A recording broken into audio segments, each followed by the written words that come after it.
I hit the wrong button. Okay. Okay, we're recording now. Let me get here we go. All right. Um, 1, 2, 3, go. Hi, Here I'm we here go. with Terry. Terry, how are you today? I'm great. Thanks for having me, Brian. Oh, you're welcome. We're going to have a great recording today. I'm Brian Gibbons with REI Skills, and Terry is a mortgage loan originator in San Diego. We're going to do some brainstorming sessions, and this is focused toward the seller that can't sell because they don't have any equity in California. So I don't care where you are. I don't care if you're up in Ukiah or you're down in San Diego. We've got some really important information, especially if you bought at the top of the market, like 2006, 7, 8, somewhere in there. And we have another recording coming after this for real estate investors, but this is mostly for sellers. So if you're a home seller in California and you have very little equity, what can you do as far as thinking outside the box with creative ideas? So Terry, let's just make up a situation. Now down in San Diego, and I'm up here in Los Angeles, let's take a big number. Let's say $800,000. And we have a beautiful house, and it's free and clear.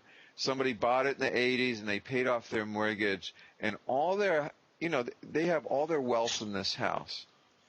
What would you start talking to that seller about on seller financing if it was a free and clear house at $800,000, and they wanted to get every single dollar out of that house?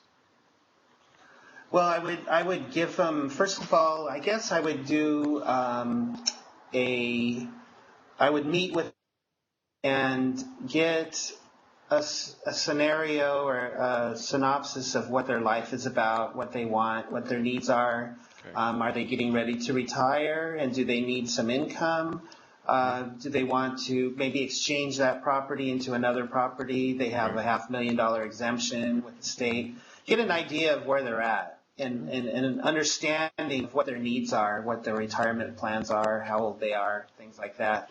And then I would start formulating some ideas. And along with selling the house and those types of things, I would talk about seller financing, because I feel that whether you're an agent or a broker like I am, or maybe an investor that's sitting down with a potential person that I would be buying their house from, you need to know have their needs and their desires and things like that. And I really financing offers an option of that other things don't, and then also the values that you can get from seller financing are up to 10, maybe 15% higher in price than you could potentially by just selling it outright. One of the things that I do as a financial planner's approach to helping a seller that has an $800,000 house and they don't have many other assets, like their 401k, IRAs, all that stuff, there's not a lot there. It might be under 100,000, but their whole wealth is in their house. What I try to paint as a picture is, well, your number one asset is your house. So if you sold this house and got rid of the asset, that money would probably go fairly quickly. So why don't we take a look at turning this as your major retirement asset and getting some interest out of it, and also helping a buyer buy this house over time? So a couple of different things will happen. We'll preserve this asset for your retirement, and you'll know the asset. In case you have to take the asset back, you already know it. It's not like you're buying an investment property in New York State or something and you don't know that asset. You know this asset. So that's one of the nice things about seller financing, especially if most of their wealth is in their house, right? That's a really important point, is knowing what you have. And you know what the rents are in the neighborhood. You've lived there. You know your neighbors. You know the desire of the schools, and it's like driving a car before you buy it. Well, you've already driven that car for a long time. It's got a lot of miles on it, and so you're taking that knowledge and it becomes a secure investment. It's not like cashing out and then you have I love financial planners, but some of them have an agenda, and they're going to sell you a mutual fund, and you don't know what that mutual fund is going to do in the future. Well, if you're going to retire and you need that cash flow, and you can't get it in the bank, and you don't want to take the risk of some other vehicle, it's almost a sure thing, except for maybe if you have to take it back, but that's only if you didn't get enough down payment. That you can get a cash flow that what it is because you're creating it yourself, and you know what the taxes are. It's just a win-win for that situation. There's a couple of things that we bring to the table, you and I, because we've been involved with seller financing for you 30 years and me 30 years. I mean, that's a lot of time. One is how to create a sellable note in case you need to sell a partial amount or a full amount at a slight discount. You now have a marketable asset that you can liquidate if you need to, but you need to structure it properly. If you don't structure the note, it's not a sellable note, and we teach people how to do that, don't we, Terry? Yeah. So the Dodd-Frank Act that was fully implemented in January of this year, 2014, it created a layer of compliance that in this space with seller financing now, if a seller, they could be exempt from having to follow Dodd-Frank. However, the process of creating a sellable note, which is if you needed cash from this cash flow, that process is in a federal law now. And so what we've done as seller finance consultants is to partner with an attorney that knows the documentation and the forms that are necessary to make that note as valuable as it can be. Exactly, and that's a long conversation about how to do that. It's so amazing to me how many attorneys don't get Dodd-Frank, they don't get the SAFE Act, they don't get what's happened regarding seller financing in general. But there's one other point I wanted to make. If you're a seller out there and you have a free and clear asset out there, think about your estate planning a little bit here just for a moment. How would you like to be able to give a cash flow to your kids? Let's say that you're in your 70s or 80s and you've got this free and clear house. You don't want to give them the house, right? But you do want to get them some cash. Right. How would you like to get them some tax-favored cash?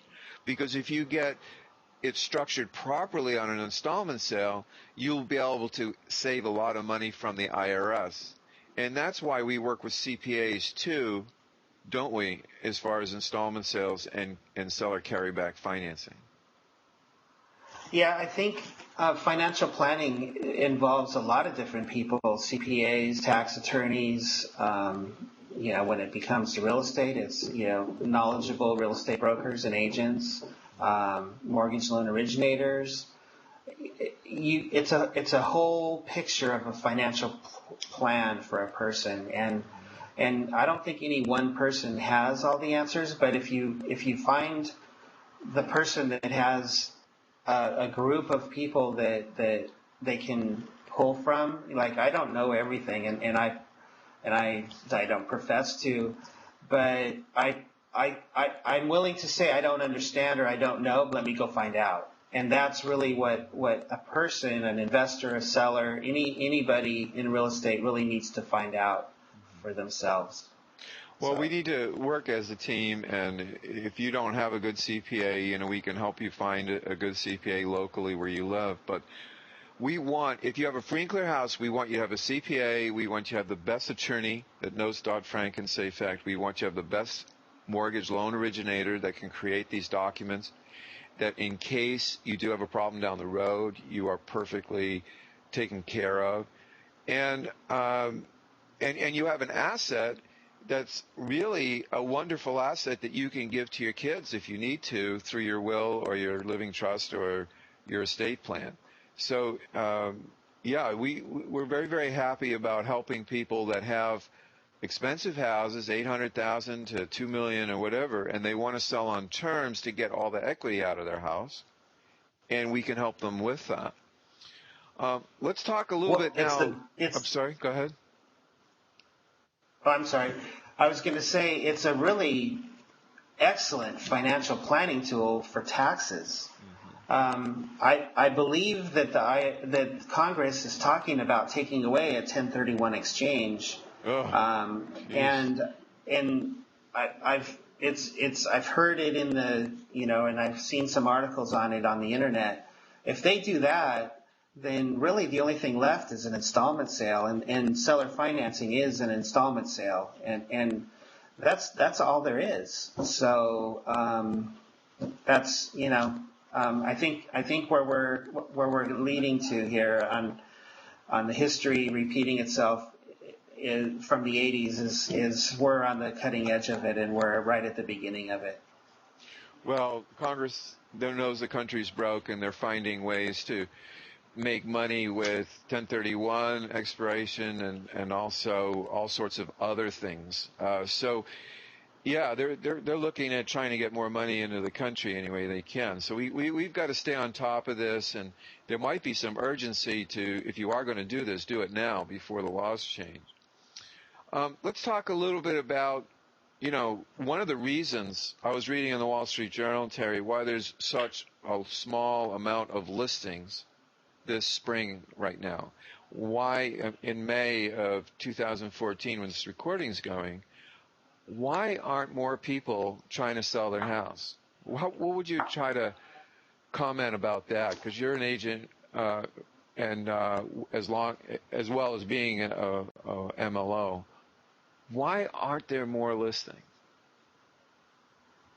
I think there's several factors, and the economy hasn't come back the way it should be. There was a decline, recession, and at the same time, I think taxes have been raised. Any appreciation that there could be is being absorbed by local fees and taxes. And water bills, gas and electric bills, energy, and because the local economies, the local cities and counties and states are absorbing potential price increases by their taxes, and government in general is raising taxes, and they can't, and they're doing it through properties and through, we vote for school bonds and things like that, and in California it circumvents the Prop 13, and I noticed on one of my bills there's an increase of about, I think, 20% in the property tax bill just from bonds that have been voted on by voters, and most voters don't own property, so they don't care, but they don't Right. understand that in their rents it's going to be increased. So there's that. There's also a lot of people underwater, Right. upside down on their properties still, and that's a huge factor. A third of the country has second trust deeds that have been written off because they've stopped paying their mortgages, and they're just sitting there, but that people can't sell their homes either because that lien hasn't been released from the property. So there's a lot of reasons. Yeah. But Well, I think there was a good Wall Street Journal article a little while ago why there aren't more listings. And you've kind of basically said a few facts about that. One is this house is underwater, meaning they owe more than the house would appraise for. And, a good agent should bring up seller financing for that, shouldn't they?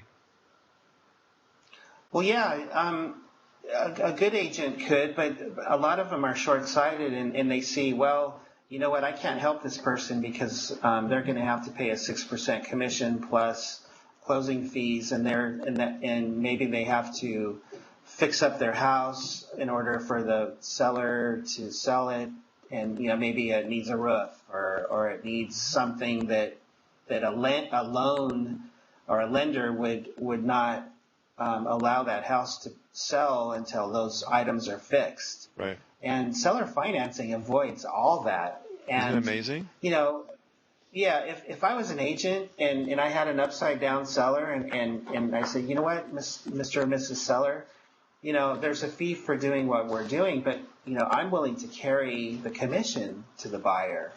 I mean, or, work some kind out of a deal out to make that happen. And that would allow the sale to take place instead of walking away from it and leaving the seller, in the lurch.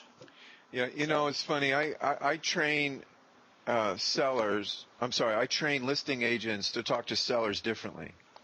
First of all, I give them the book Shift by Gary Keller, and I have them focus on chapter 10, which is creative financing. And it basically talks about 8 to 10 ways that a seller can sell on terms versus for cash, and lease purchase, contract for deed, lease with option, all sorts of different tools, owner financing. And now they get in their head, oh, there's other ways to talk to the seller, especially if they have very little equity. And then I basically teach the agents is, look, there's 3 ways we can solve your problem if you have to leave the house. The first way is if you pay the cost to sell and do the traditional sale with the agent. The problem with that is you're going to have to pay about 10% to 12% of the value of the house in commissions, in closing costs, in seller's concessions, and in holding costs while it's vacant, because you still have to pay those costs while you're trying to sell the house. So if you add all that up, your bill is going to be about, on a $500,000 house, 10% is $50,000, 15% is $75,000. So somewhere in that range you're going to pay to get rid of the house. If you don't have it, Right. If you owe $490 on the $500,000 house, you got to think outside the box. And that's where we come in. What would we be able to do if they owed $490 against the $500,000 house, Terry? What could we do? Well, you can look at the underlying loan, the 490, and maybe in the past you were modified, or you got that loan modified, and you're paying 2, 3, 4%, and it's a fully amortizing loan still, instead of maybe before it was an option arm or some kind of a, you have to look at the underlying loan itself. Sure. And you could say, you know what, someone could just take over my loan and pay me, pay the real estate commissions. The real estate agent could carry the commission, and also you're gonna have a much larger buyer pool than the third that qualify for a loan. You've got another 2/3 that maybe they were in a similar situation before and would just love to own a home and don't mind paying more for it because they know what that mortgage payment is, and it's a lower rate than they can get now. And there's no points or fees or origination costs. They can be absorbed by the purchase price. And there's some sellers that may even be able to write what's called a wraparound mortgage and get a spread on the interest rate. If they're paying 2 or 3% on that mortgage, maybe a note could be written for 5%, and they can get a spread on that, not even having any equity. But it's a monthly cash flow moving forward, and they're out of the house. I mean, how can you turn a bad situation with no equity into a cash flow of income for the foreseeable future? Well, that's one way to do it. Yeah. And this is where I think that agents need to shift the way they give sales presentations. Even, let's say they had a $500,000 house and had $250 in equity. They still need to pay the cost to sell, and they should know what their approximate net number would be if they did it traditionally, and show them the seller financing tool where they could do a wrap on that $250 that they have in equity and sell on terms there, and use that as a major retirement tool for their retirement down the road.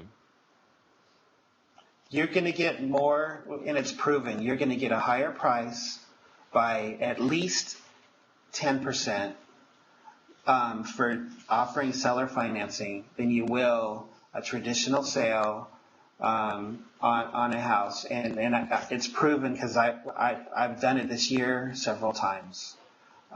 It's the demand is higher for a home like that. Here in San Diego, there's 300 homes that are offering seller financing. There's 6,000 for sale. So if you have a pool out of 6,000 of 300, and you have a third of the whole buyer pool, that's the only way they can buy is those 300 homes. You can see that the price might be a little different. One of the things that I do in my training with real estate investors and with real estate agents is we get the buyers first. And it's kind of a novel approach. We start a meetup group where we're basically doing some kind of Ramada Inn presentation with people that have been denied for a mortgage. So we put out the word in Craigslist or whatever, have you been denied for a mortgage? Come to a free presentation on how you can get your own owner financing home or rent-to-own home. You do need to have good income, and the only requirement for attending is that you've applied for a mortgage and you've been denied for some reason. It could be self-employment. It could be debt-to-earnings ratio. But you have good income now, so please come if this situation is your situation. And get people in a room and show them that they can get that house, that neighborhood, that school system right now if they have a reasonable down payment.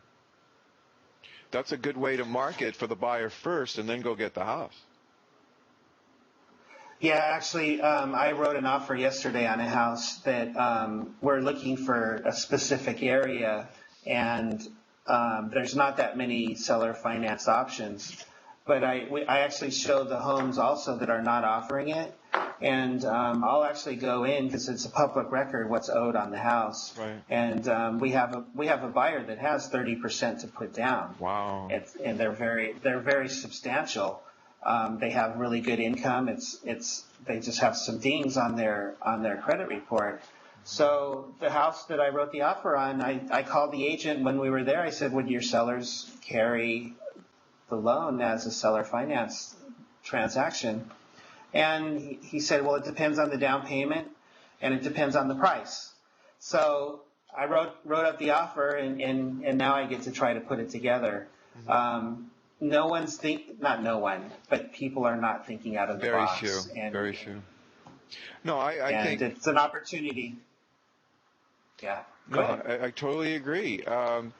But the thing is, the brokers that train the agents need to shift and then pass it down. It's going to matriculate down through to their field, and basically have situations where if you're presenting, even with a lot of equity, you show them all their options up front and then show them the cost to sell, and they will love you for that because there's no surprises at the closing table if they do want the traditional sale. You could do the MLS listing with both cash or terms, right? Yes, absolutely. You know what I'm saying? It's like there's all sorts of creative ways to get a lot of bodies through that door. And you can get seller finance buyers list for the next houses that you got. So, there's all sorts of ways to think outside the box in seller financing in California. Now, I know we've talked a lot about many different things.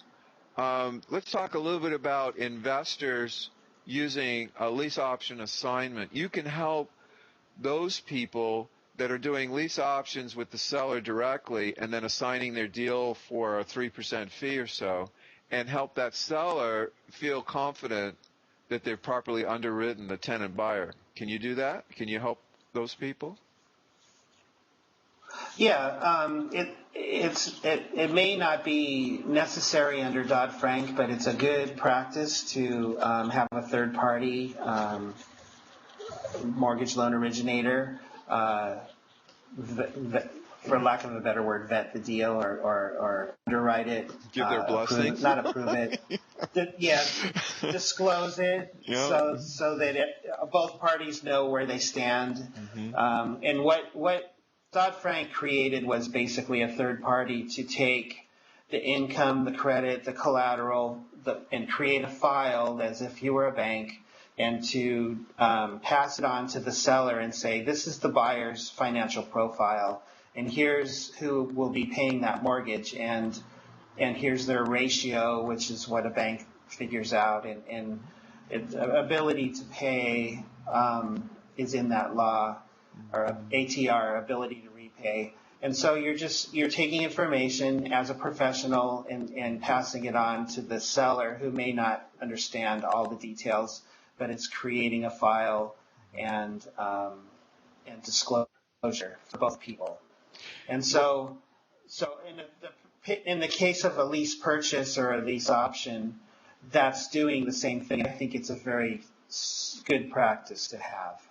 Well, it's a small amount of money to pay an insurance policy, to have a RMLO like yourself, or an MLO. I always use RMLO, which is Registered Mortgage Loan Originator, but it means that you've been blessed by the appropriate people, that you know what you're doing as far as seller financing. And it's a cheap insurance policy that in case the seller has a problem with that seller finance buyer down the road, let's say that buyer, tenant buyer, he just signed a lease and a pure option. That's it. There's no financing. There's no rent credits. There's nothing. It's just a pure option. But they listen to this attorney. And this attorney says, hey, you got some kind of seller carry deal? Did you do that? Are you living in the house? Are you owner occupant? Are you trying to buy the house on terms? You come see me. I might be able to give you 36 months payments, plus court costs, plus attorney's fees, plus down payment. I'll get that all back to you. I'll only take a third. That's going to happen, right. Isn't it, Terry? That's going to be a whole new cottage industry, because that penalty is written in the Dodd-Frank. 36 months can be recouped. Now, if they have the paperwork from you and the seller's protected, that seller could even call you and say, hey, I got this phone call from my tenant buyer's attorney, and he says that, I got to prove my ability to repay rule was followed. That's an insurance policy, isn't it?